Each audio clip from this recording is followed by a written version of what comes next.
오늘도 할렐루야 교회 일본어 예배에 오신 여러분들을 주님의 이름으로 환영합니다. 今日もハレルヤ教会日本語礼拝にお越しくださった皆さんを主の皆で歓迎します。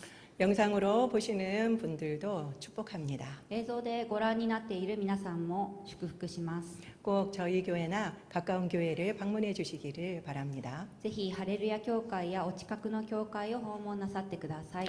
오늘은 성령 강림 주일입니다. 今日は聖霊降臨手術です。 오늘 읽었던 그 본문처럼 오순절에 성령이 강하게 임한 것을 기념하는 주일이죠.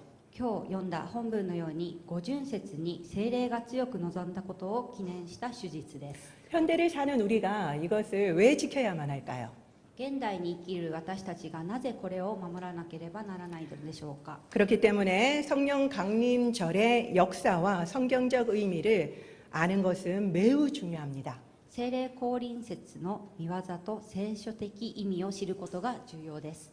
먼저 성령 강림절의 기원인 오순절부터 알아보도록 하겠습니다. まず、聖霊降臨節の見業、 기원도 성령 강림절의 기원인 오순절부터 알아보겠습니다. 聖霊降臨節の起源である五旬節ペンテコステから学んでいきたいと思います。 여러분들이 주무시지 못하도록 통역이 틀리네요. 유대인에게는 3대 절기가 있습니다. ユダヤには3つの大きな祭りがあります。 모르셔도 됩니다. 知らなくても大丈夫です。 6월절과 칠칠절과 그리고 수장절입니다. 杉越の祭り、七週の祭り、そしてカリオの祭りです。 유대인의 절기는 6월절에서 시작하기 때문에 특별히 우리는 6월절을 잘 알고 있어야 합니다. ユダヤ人の祭りは杉越の祭りから始まるので、まず杉越の祭りについてよく知っていなければいけません。 6월절은 이스라엘 백성이 이집트의 노예 생활에서 해방된 날입니다. 杉越の祭りはイスラエルの民がエジプトの奴隷生活から解放された日です。 하나님의 명령을 받은 모세가 바로 이집트의 왕 바로에게 가서 이스라엘 백성을 풀어달라고 간청을 했죠. 神様の命令を受けたモーセがエジプトのファラオのところに行ってイスラエルの民を解放してほしいと願います。 그러나 바로가 허락해 주지를 않았습니다. ところがファラオは許しませんでした。 그러니까 하나님이 10가지 재앙을 내렸죠. ですから神様は10の災いを下しました。 그때 마지막 10번째 재앙이 바로 초태생, 처음 태어난 생명이 다 죽는 재앙이었습니다. その時最後の10番目の災いが長子を皆殺しにするという災いでした。 그래서 사람이든 짐승이든 처음 태어난 것은 다 죽었습니다. ですから人であれ獣であれ最初に生まれたものはすべて死にました。 반면 이스라엘 집에는 문 주위에 어린 양의 피를 바르게 했습니다. 一方イスラエルの家の戸口には子羊の血を塗るようになさいました。 그래서 죽음의 사자가 지나가다가 그 피를 보면은 건너가게 했죠. それを見て死の使者が子羊の血を見て通り過ぎるようにさせられました。 한글 6월절의 6월은 한자로 넘어서 지나간다는 뜻입니다. ハングルのユーウォルというのは漢字では通り越す、それぞれが通り越すという意味です。 영어도 똑같은 의미의 패스오버입니다. 英語で同じ意味でパスオーバーという単語があります。 그렇게 목숨을 건진 것, 즉 구원받은 것을 기념하는 게 바로 6월절입니다. そのように命拾いをしたこと、つまり救われたことを記念するのが杉越の祭りです。 이스라엘에서는 이것을 기념해서 신년으로 삼고 지금까지도 중요시하고 있습니다. イスラエルではこの月を新年として今でも重要視しています。 성경에서 가장 중요한 사건이 무엇입니까? 聖書で最も重要な事件は何でしょうか。 질문입니다. 이거. 質問です。 성경에서 가장 중요한 사건이 무엇입니까? 聖書で最も重要な出来事は何だったでしょうか。 십자가 사건과 부활이죠. 十字架の出来事、そして復活です。 특히 이 십자가 사건이 언제 일어났는지 아십니까? この十字架の出来事はいつ起こったかご存知ですか。 바로 6월절입니다. それはまさに杉越の祭りの時です。 예수님이 6월절에 돌아가셨다는 것을 알고 계셨습니까? イエス様が杉越の祭りの際に亡くなったことはご存知でしたか？ 그래서 우리는 예수님을 6월절 어린 양이라고 부르죠. ですから私たちはイエス様を杉越の祭りの子羊と呼びます。 첫 번째 6월절 때 이스라엘 백성들은 그 문에 바른 어린 양의 피 덕분에 살았습니다. 初めての杉越の祭りの時、イスラエルの民は扉の戸口の前に塗った子羊の血のおかげで生き残りました。 그것처럼 우리도 예수님의 피로 구원을 얻었지요. そのように私たちもイエス様の血で救われました。 이것처럼 6월절은 예수님의 죽음과 그리고 구원을 예표한 사건입니다. このように杉越の祭りはイエス様の死と救いを表した出来事です。 생각해 보세요. 考えてみてください。 이 절기, 6월절이라는 절기와 십자가 사건, 이것을 하나님이 정확하게 맞추신 겁니다. 年中行事とこの十字架の出来事を神様は完全に一致させられました。 놀랍지 않습니까? 本当に驚きますよね。 두 번째 절기는 바로 77절입니다. 2つ目の祭りである祭りは七週の祭りです。 이 77절이 바로 오늘 보려고 하는 오순절과 연관이 있는 절기입니다. この七週の祭りは今日見る五旬節と関連があります。 77절은 6월절 뒤에 있는 안식일에서 7주 다음에 오는 날입니다. 七週の祭りは杉越の祭りの次の安息日から7週後にあります。 일주일은 며칠입니까? 1週間は何日ですか？ 그렇죠. 7일이죠. 7日です。 그런데 7주 뒤라고 했잖아요. それで7週後と言いましたので、 그래서 77절이라고 부르는 겁니다. ですので日本語では七週の祭りと言います。 그리고 이때는 밀의 첫 소산을 하나님께 드렸습니다. そしてこの時は小麦の初穂を神様に捧げました。 그래서 맥추절이라고도 부릅니다. そのため初穂の借り入れの祭りと呼ばれます。 그러니까 77절과 맥추절은 같은 날입니다. ですから七週の祭りと初穂の借り入れの祭りというのは同じものです。 이것이 신약에는 오순절이 된 거예요. これが新約の時代になって五旬節の概念となりました。 이 날은 일주일이 7일이니까 7일 곱하기 7주 뒤니까 7 곱하기 7 해서 49일째 오는 날입니다. この日は 7×7 で49で49日目に来る日です。 6월절 안식일부터 49일째인 거죠. 杉越の祭りの次の安息日から49日目の日になります。 그 다음 날은 며칠째겠습니까? その翌日は何日目ですか？ 와, 이 어려운 걸 맞추시네요. これ難しい。 52일째죠. はい、50日目ですね。 그거를 신약에서 펜테코스테라고 번역을 한 겁니다. この日を新約時代にペンテコステと訳しました。 이것은 헬라어인데요. 바로 50일의 축일이라는 뜻입니다. これはギリシャ語なんですけれども、50日の祝日という意味です。 그래서 신약에서는 77절이라는 단어 대신 이 오순절을 자주 쓰게 된 겁니다. ですから新約では七週の祭りという言葉の代わりに五旬節をよく使います。 한글 오순절의 오순도 바로 동일하게 한자로 5과 그리고 열이 합쳐져서 열이 5개다. 그래서 50이라는 뜻입니다. ハングルの五旬、大寸、五旬という同じように漢字の5と10が合わさって10が5つで、つまり50という意味になります。 우리가 앞에서 6월절을 역사 속에서 살펴보았죠. 先ほど杉越の祭りを歴史の中で見てみました。 역사 속에서 예수님의 십자가 사건이 있었습니다. 歴史の中でイエス様の十字架の出来事がありました。 그런 것처럼 이 오순절도 한번 역사 속에서 찾아봅시다. ですから五旬節も同じように歴史の中で見てみたいと思います。 첫 번째 오순절이라고 할 수 있는 출애굽 후의 50일째에 무슨 일이 있었는지 아십니까? 初めての杉越の祭りの際に、何があったか50ご存知ですか？ 어쩐지ですか? 출애굽해서 50일째 무슨 일이 있었을까요? 出エジプトの後の50日目に何があったかご存知ですか？ 아주 놀라운 사건이 있었는데 とても驚くべき出来事がありました。 바로 시내산에서 10계명을 받았습니다. それはシナイ山で10回を受けたという出来事です。 거기에서 우리는 계명을 받고 하나님과 그리고 이스라엘 백성들 간에 언약을 맺었죠. この時戒めを受けて神様とイスラエルの民の間で契約を結びました。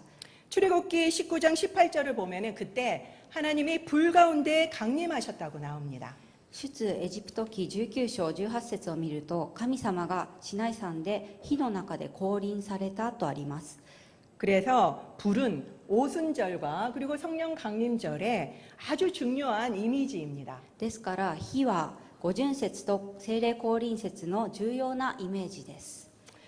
그러면 오늘 본문을 통해서 성령이 강하게 임재하셨던 그 순간을 한번 보도록 하겠습니다. それでは今日の本文を通して聖霊の降臨の歴史的瞬間を見てみたいと思います。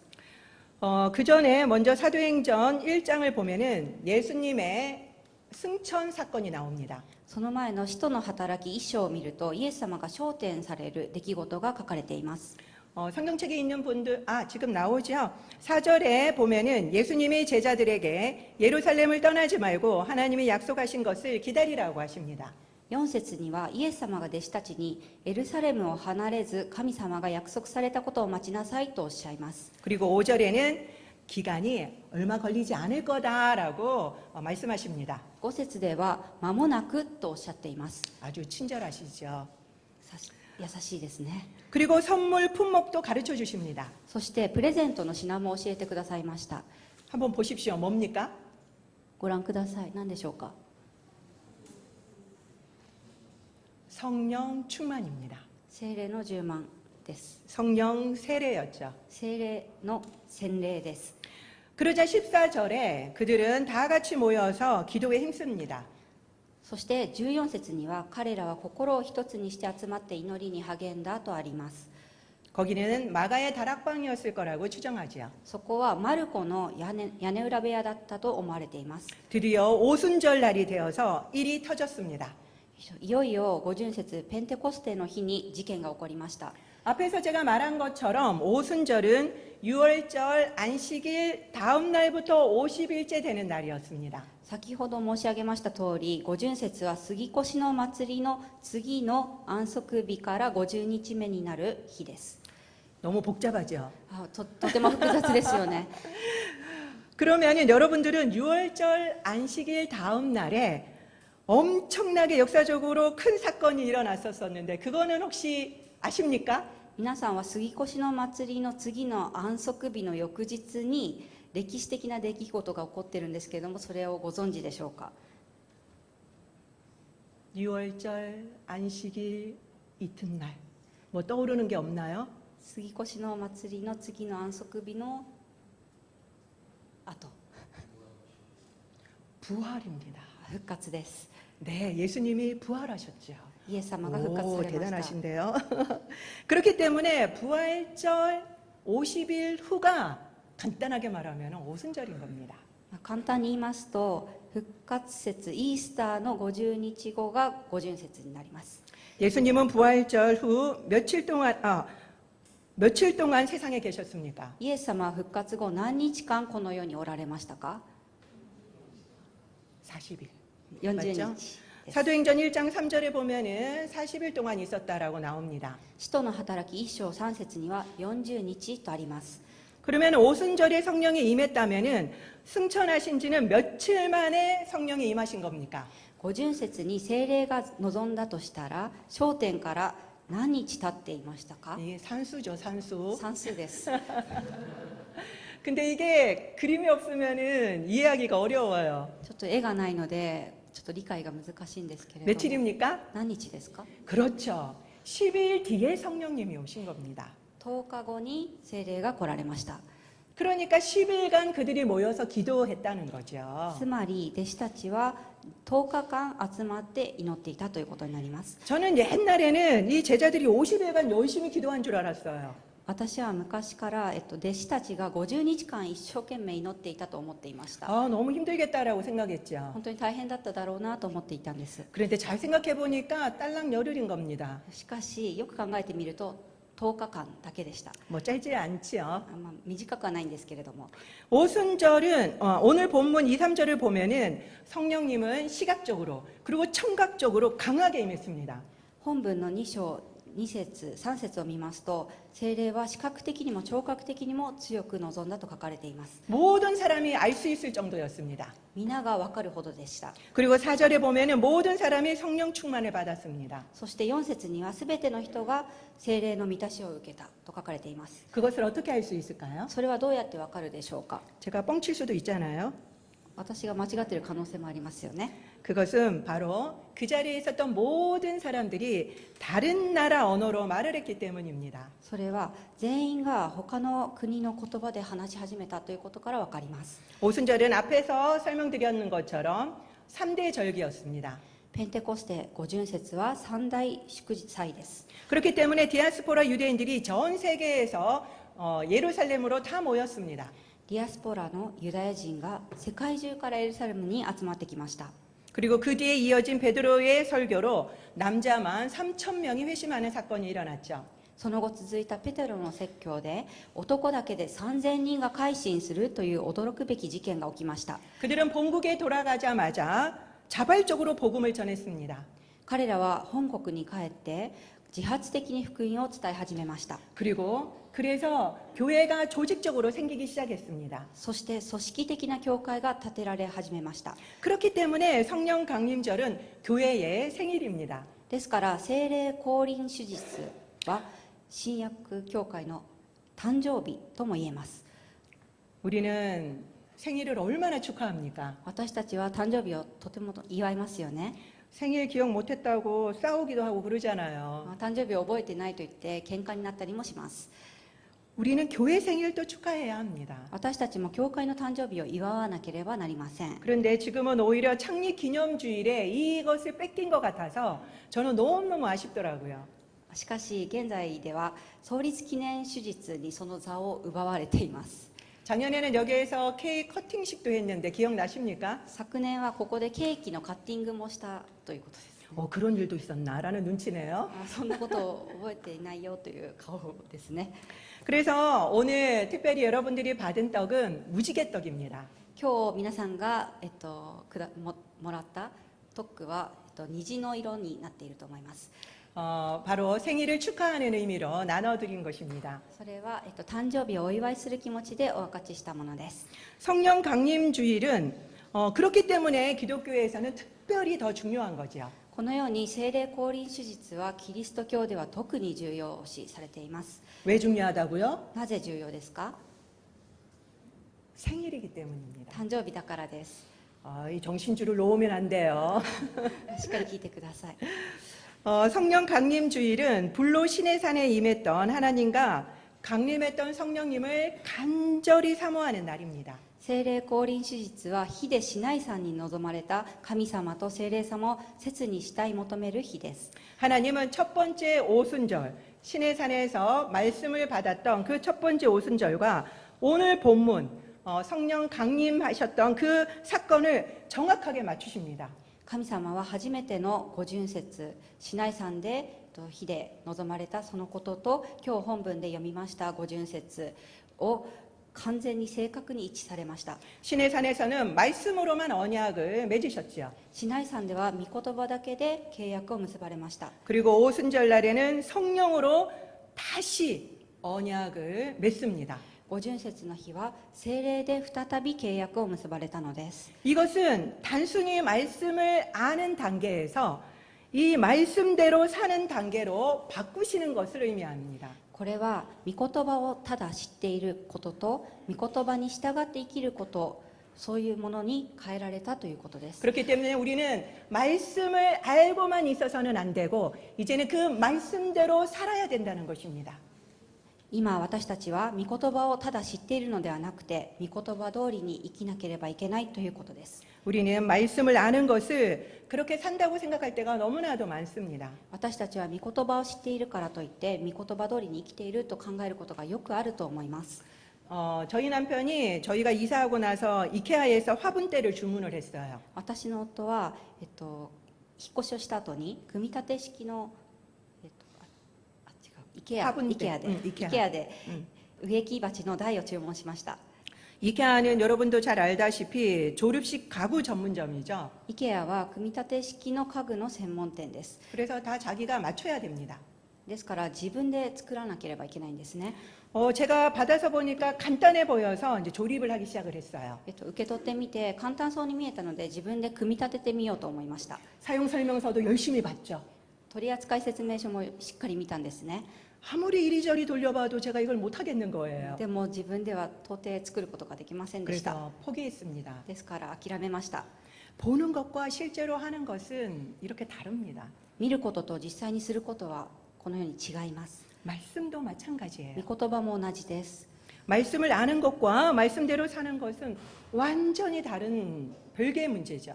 御言葉を知っていることと御言葉に従って生きることは全く違うことです。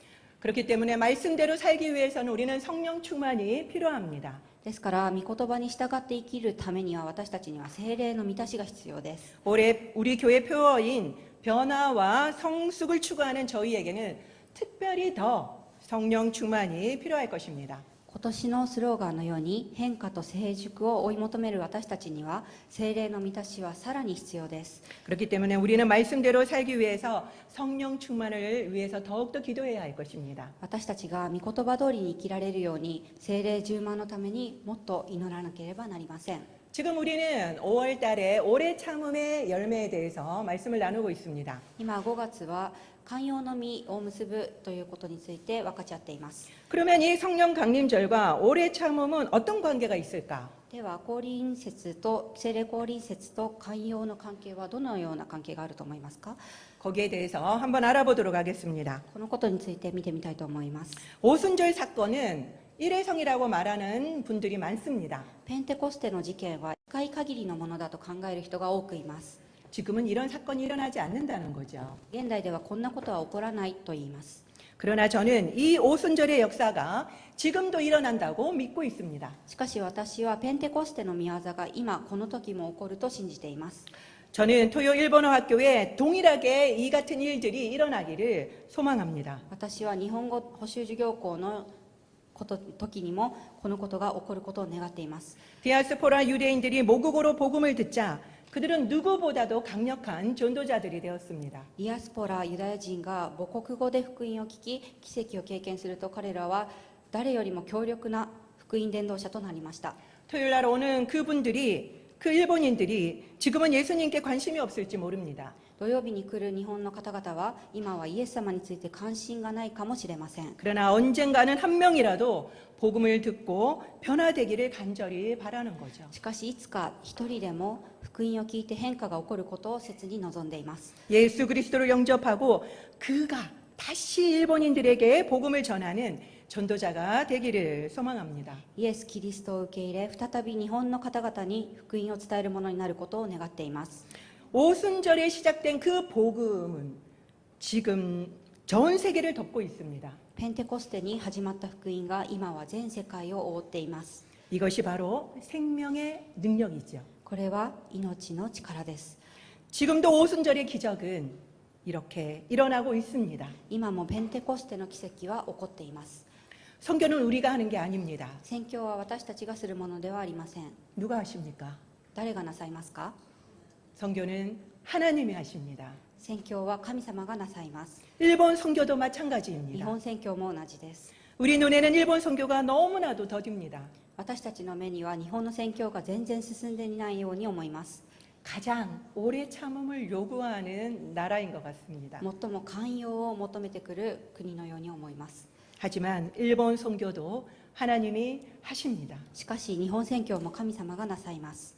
하나님은 유월절이라는 모형을 주시고 한치의 오차도 없이 1300년 이후에 실제로 예수님을 유월절의 어린 양으로 보내셨습니다. 神様は杉越の祭りという形を与えられ、少しの誤差もなく1300年後に実際にイエス様を杉越の子羊として世に送られました。